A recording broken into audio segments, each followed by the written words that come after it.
It is so great to be with you today. I have been so stirred and inspired by what people have brought to us. And I want to share a passion that's been developing in me, a stirring that's been within me from the book of Ruth over the last 18 months, and why and how I feel it is a prophetic challenge for our times.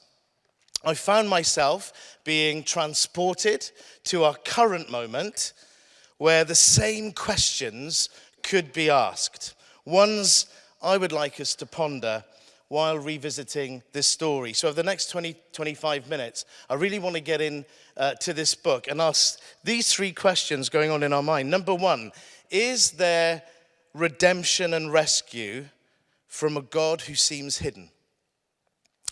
Number two, is God's hand really upon the most marginalized in society? And number three, how does Ruth provide such a contrast that results in a transformation of the nation's trajectory?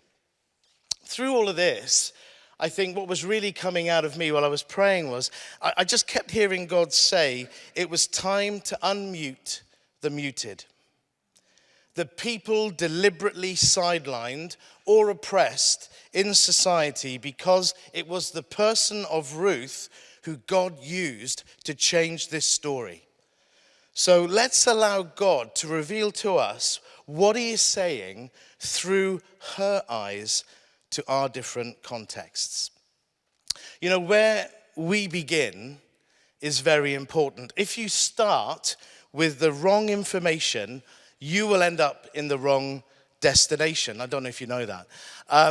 My wife and I were invited to join a leadership of a church years and years and years ago, and we were super excited about it, and we wanted to make a really big impression. And so we were, scurrying out of the house, making sure we got everything. And I said to Nikki, oh, can you just grab off the printer, because this was in the olden days when you used to print things out and have maps and things like that.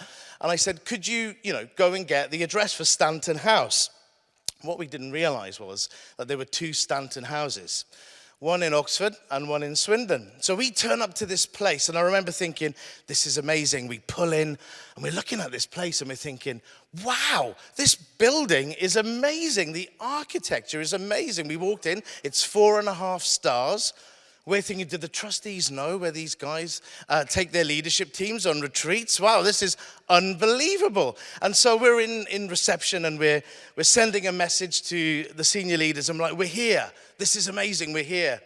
And we get one back going, you're not, because I'm in reception and you're not here.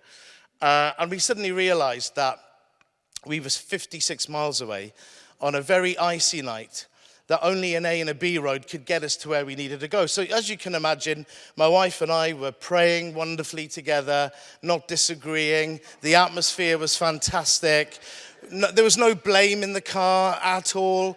It was just a beautiful moment. And even 20 years on, we've still talk about it, and we've worked out that I'm wrong.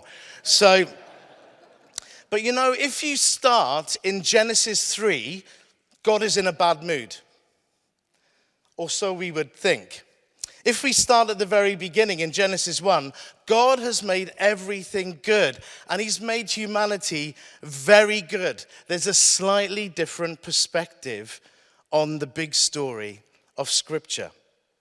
And so we need to, next slide, we need to start at the very beginning of Ruth, because Ruth 1, verse 1, reads, in the days when the judges ruled. Now, this is a significant context setter because it's an era that threatened Israel's very survival, a period of notoriety for debauchery, misogyny, violence, and injustice, where, if we jump on to the next slide, everyone did what was right in their own eyes. And, I can't help but see some parallels with the world that we live in today. Many things surrounding us just seem leaderless, rudderless, and full of injustice. With the question that often arises in my mind, is God absent in such moments? I need to give you a bit of a health warning. It doesn't get much better for the next 5 minutes. But we need to hang there, as we've been encouraged to do. We need to hang there before we move on. It doesn't get much better as we push into this narrative of Ruth, because there's a famine.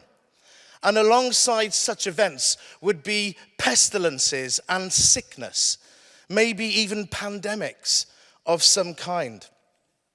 And the situation is so bad in Bethlehem, known as the place of bread or the house of bread, that the lack of bread forces Elimelech and family to head to Moab. And as a result, Ruth marries into this refugee family coming this way, who have arrived in Moab. I wonder if, as leaders, if we let all the things that we put up, the barriers, all the bravado sometimes that we have, if we let that down, whether over these last 18 months, 2 years, we have felt that Bethlehem has no longer been a place of bread.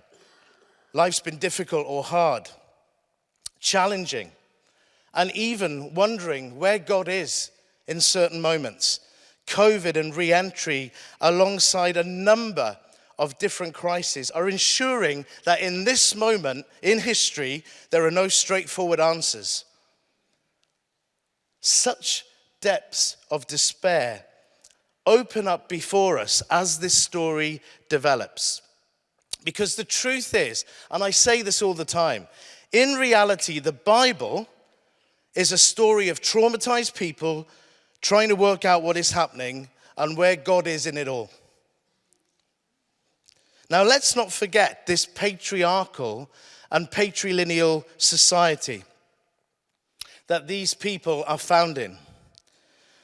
Now, that particular society placed the oldest male at the center of the household, through which all ancestral descent was determined. And into this culture, Ruth and Naomi find themselves suddenly facing a whole pile of huge problems: hunger, disease, but also the shame of infertility, and eventually the devastation for Ruth of losing Elimelech, her father-in-law, Mahlon and Chilion, her brother-in-law, and her husband. If we jump to the next slide, we can actually read, I think it's chapter 1, verses 3 through 5. I don't know if we've got the slide there, and it says, Elimelech died, and Naomi was left, she and her 2 sons. The sons took Moabite wives. The name of the first was Orpah, the second Ruth. They lived there in Moab for the next 10 years. But then the 2 brothers, Mahlon and Chilion, died. Now the woman was left without her young men or her husband. Sometimes what's overlooked in this story is actually the story of infertility.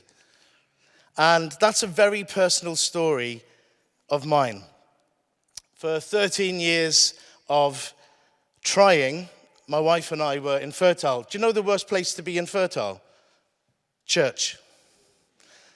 Do you know, let me just say, being a church leader as well. I mean, we were getting things cast off us, thrown on us, thrown over us, things. And it really didn't help us.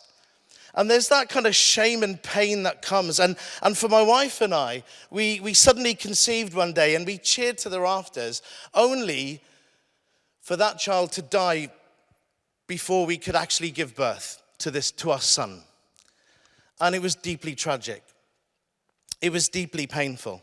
And I remember, and this is a massive story that I can't get into in the time we've got now, because we didn't just adopt because of that. We had to work through our pain and our difficulty. But a number of years later, when we went through the adoption journey, and we were looking at the case study of our son, my wife, who's a lot more spirit-filled than me and a lot more full of faith than me, she said to me as we were walking into the social workers meeting to study Dominic's case file, she said, I think the Lord's going to really speak to us about something from our past in this little boy's life. Something's going to happen. And, I was just smiling and, tapping her on the shoulder going, oh, bless you, darling. Yes, absolutely. Of course, I feel it too. I feel the rumblings.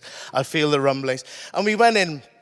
And what was really powerful was, as we looked through his case file, suddenly both our drawers dropped when we saw that Dominic's birthday was the exact due date of the son who didn't make it. And this reminded me of Psalm 56, verse 8.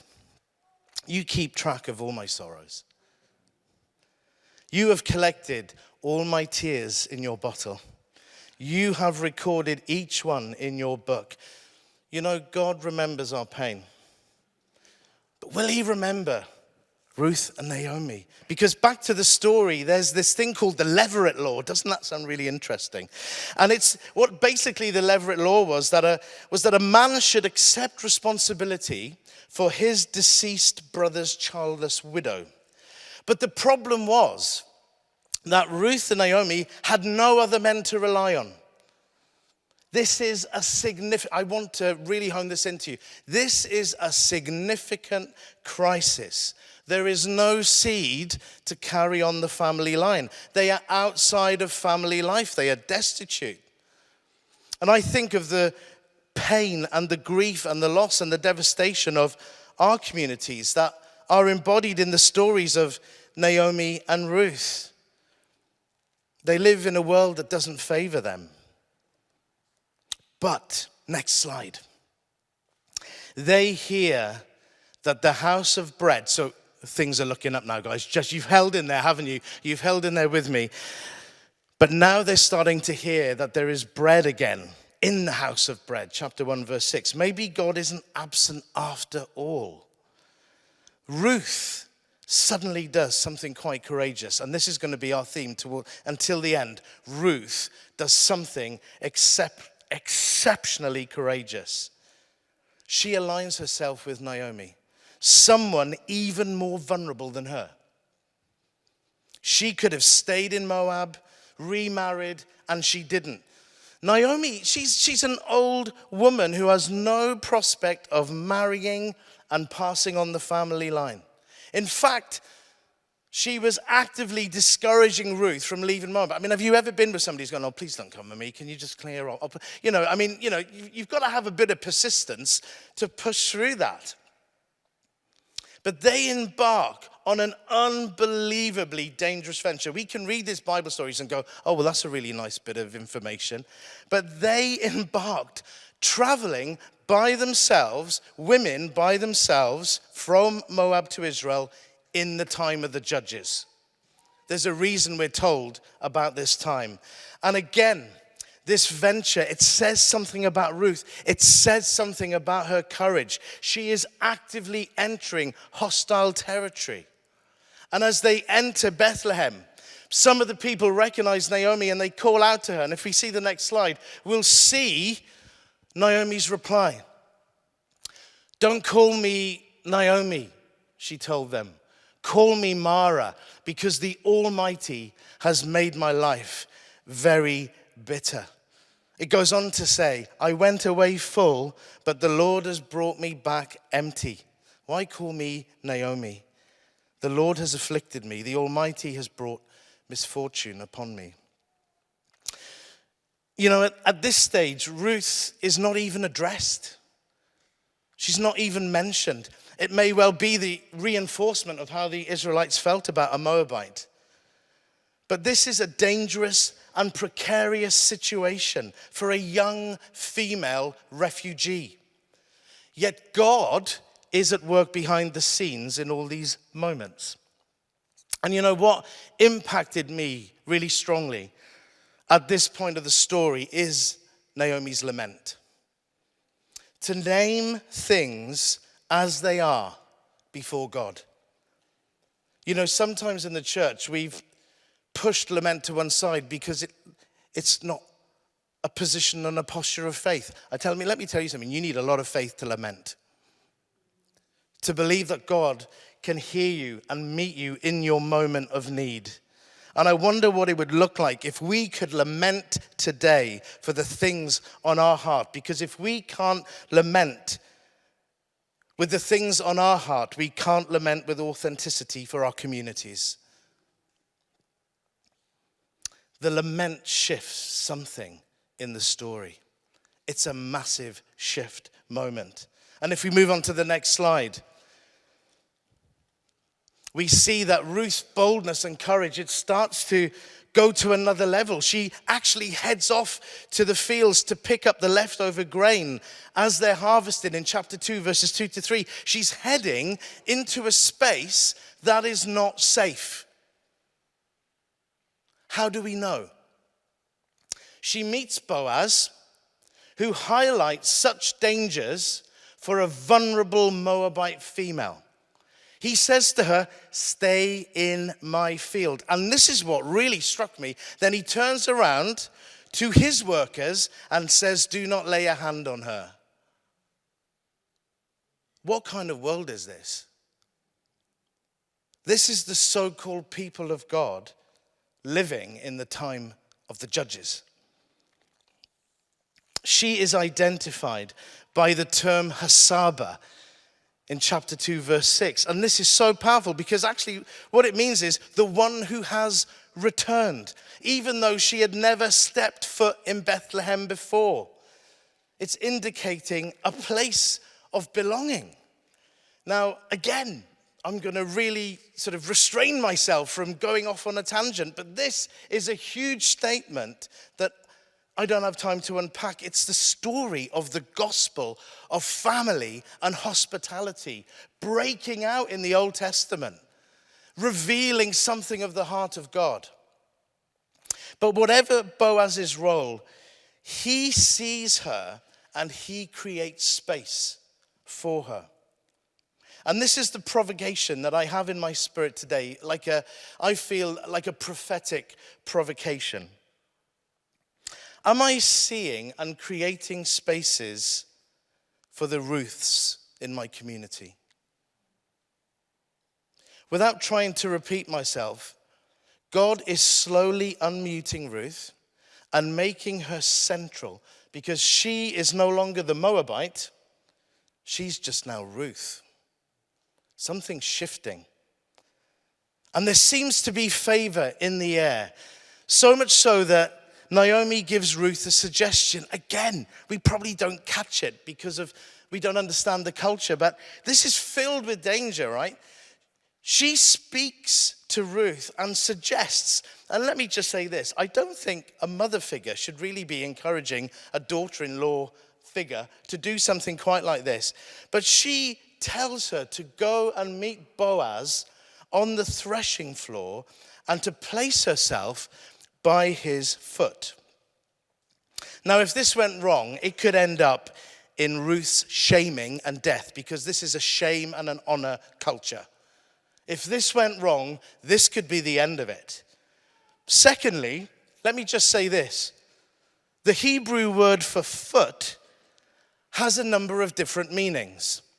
It's the word margalathev. Now, what I don't want to do is draw pictures for you, okay? Because I'm sure you've all done your biology GCSEs.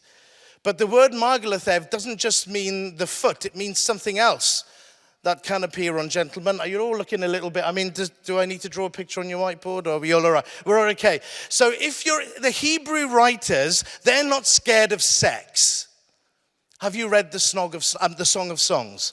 Have you read it, right? They're not scared about it, right? And the Hebrew writer, they will take you to places. They will make you feel really awkward to get the story to the right place. So you're reading this and you're thinking, wow, this is crazy. This young girl is going to a rich man in a rich man's world. Now, what foot's she going to lie next to? What is happening?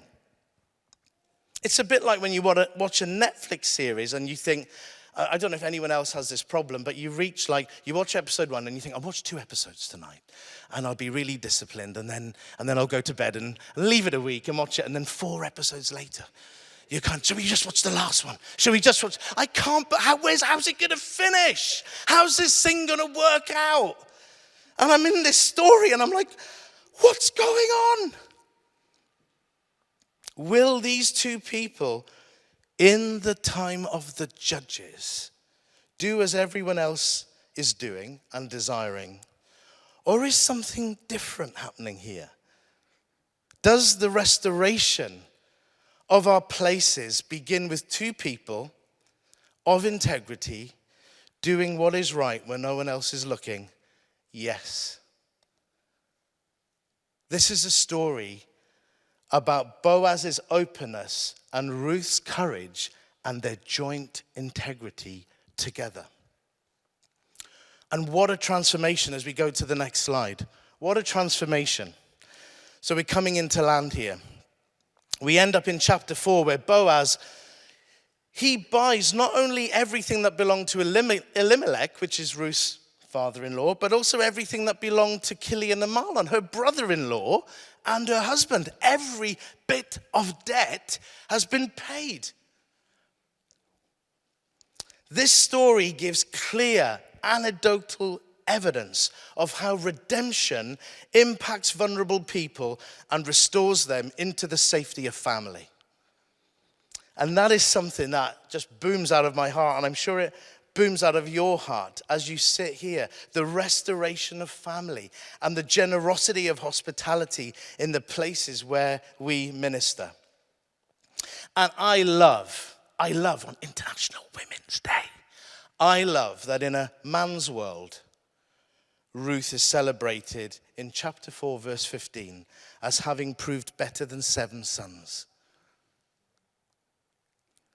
The one thing required for thriving in this culture is a male to carry on the line, yet Ruth, the most sidelined, marginalized of all the people in the story, is proved better than 7 sons. When all of society is seeking to quieten her, to hide her, even to extinguish her, God is powerfully using her. Where are the Ruths in our society? God is on them. We must look, notice, and make space. And even though Yahweh, he does not manifest a clear intervention, no one jumps out of the clouds with a harp and goes, da-da! We're often reading the story thinking, where is God?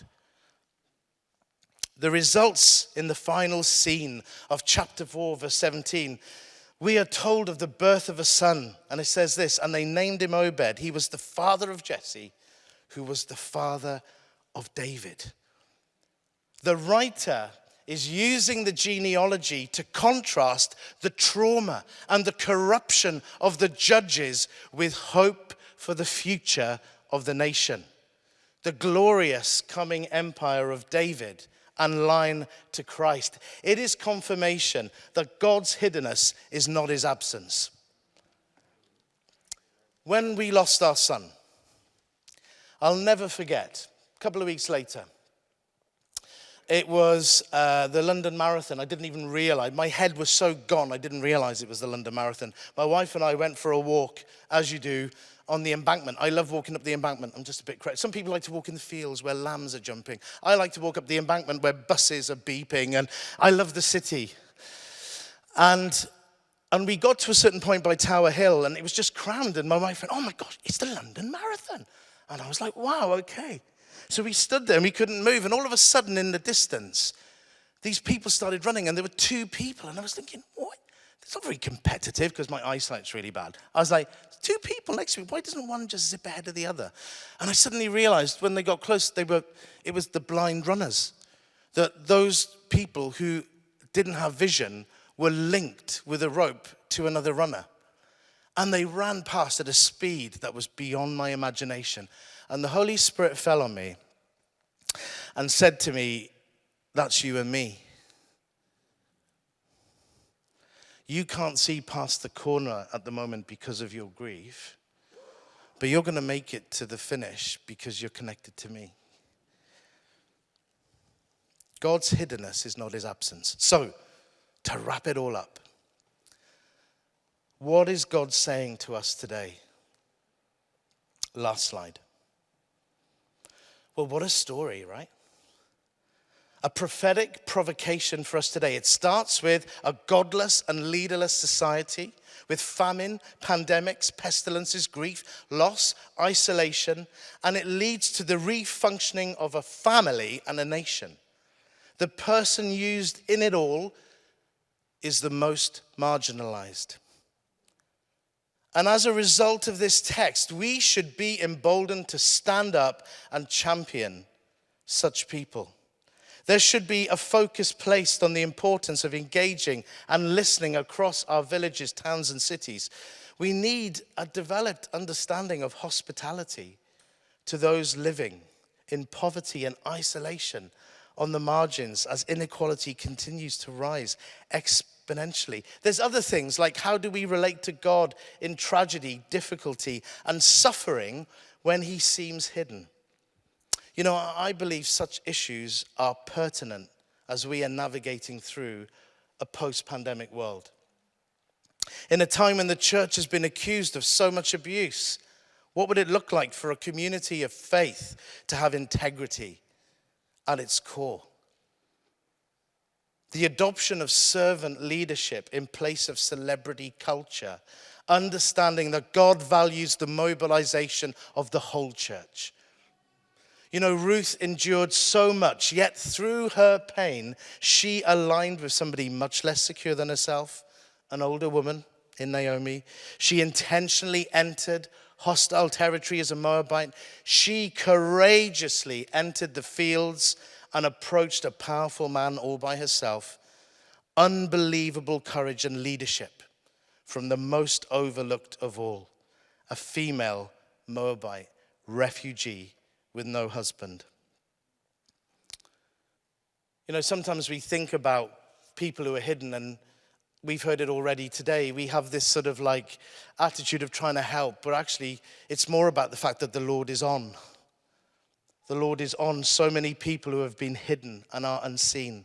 Let us think about the people symbolized by Ruth in our communities, ones that have been and are going through tremendous difficulties. Those that have been deliberately muted, pushed to one side, because they are the people I believe that God is calling us to connect with. There are many people unseen who have the Spirit of God resting on them, and he is waiting for us to draw close.